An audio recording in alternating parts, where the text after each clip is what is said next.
How are you getting on? Mandy Marie Luke and is in the hospital today, getting back surgery, and all the best, Mandy.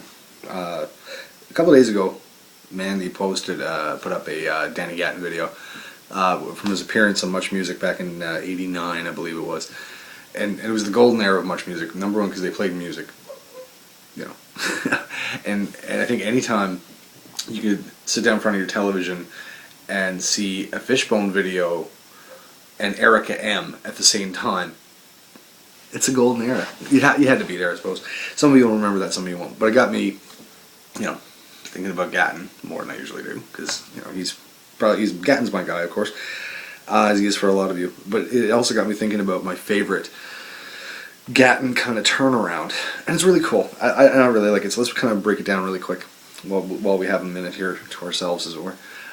So let's say you're chugging along doing something like something in the neighborhood of Mystery Train.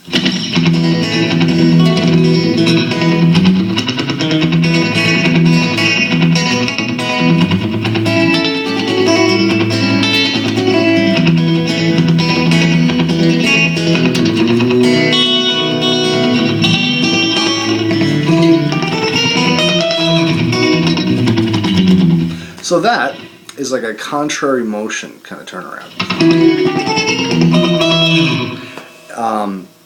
covering, I think, all your strings. You're descending on the bass strings while you're going up on the treble strings, which is easier than it sounds. But anyway, let's try it out. So, a lot of turnarounds you'll play, you'll come into them, or everyone knows. Or even a contrary motion turnaround, like where you got things going in two separate directions. This one is finger twister. You start out in the 7th position, playing the E on the 7th fret A string, nailing the octave on the 9th fret G string. Now this is hard to do slow, so this might take a second. So, 7th position, octave. You're going to move up to the 11th position now and play on the low E string. You're going to play that E flat on the low E string, 11th fret, and then you're going to play a G flat or an F sharp, depending on how you want to think about it, on the G string, 11th fret.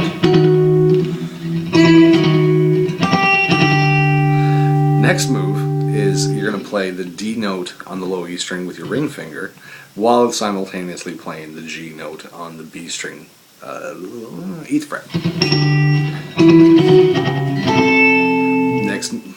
Next is you're playing the 8th fret on the low E string, while you're playing the 10th fret, which is a what the hell is that? That is an A on the 10th fret with your pinky. Now you're going to play. This is really hard to do slow. It is, because anyway, you'll see. You're going to play the B on the low E string, 7th fret. You're going to play a B flat, oddly enough, on the 2nd string, 11th fret. So now we've got this far.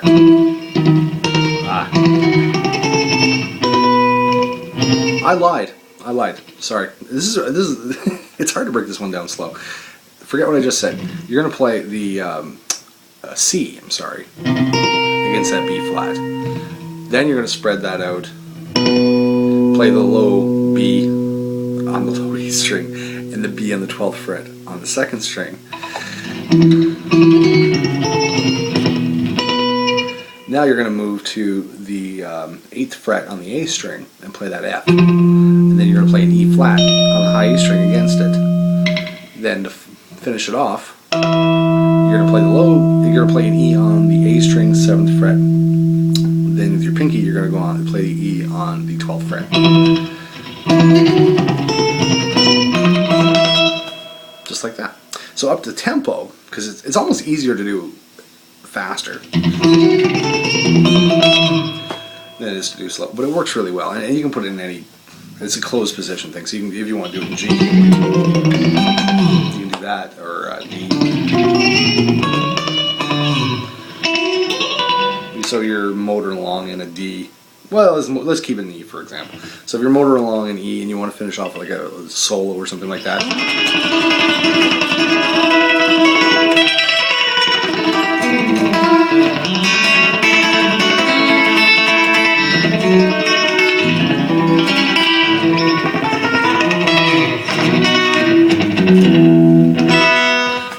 fits in all sorts of places. Anyway, let's do it one more time slow. And there you go. There's the Gatton turnaround. Cheers.